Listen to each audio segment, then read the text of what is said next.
Nós advertimos de inflação e que o preço não sobe, isso está parte tá mundialmente afetando que nós está seguindo e se tem inflação na América e na Holanda e ora não preço não sobe, que nos preço automaticamente também sobe, então isso está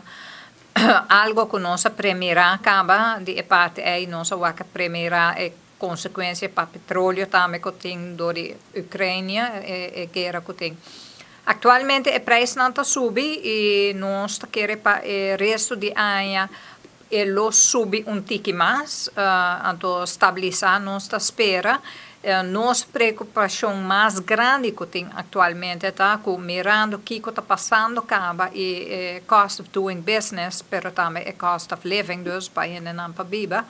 Está virando assim caro, que eigenlijk atualmente para o vinho é ora é com sistema de BTW 1 de januari 2023, gewoon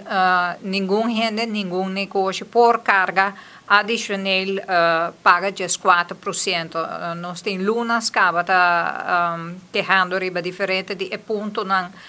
que nós está adiante, guardando eigenlijk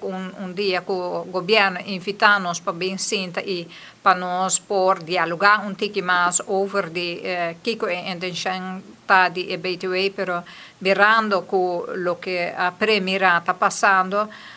nós queremos que atualmente não está em momento para vir com BTW também, depois que a água acaba, a água corrente começa a subir também,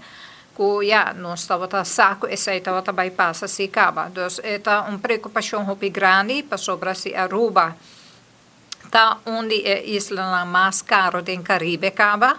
também mais caro e ora eigenlijk nos entrada que nós temos, que nós turistas não stop de bem Aruba, nós também temos problema muito grande para Aruba mesmo. E ora para nós por generar a placa, e ora o governo por queda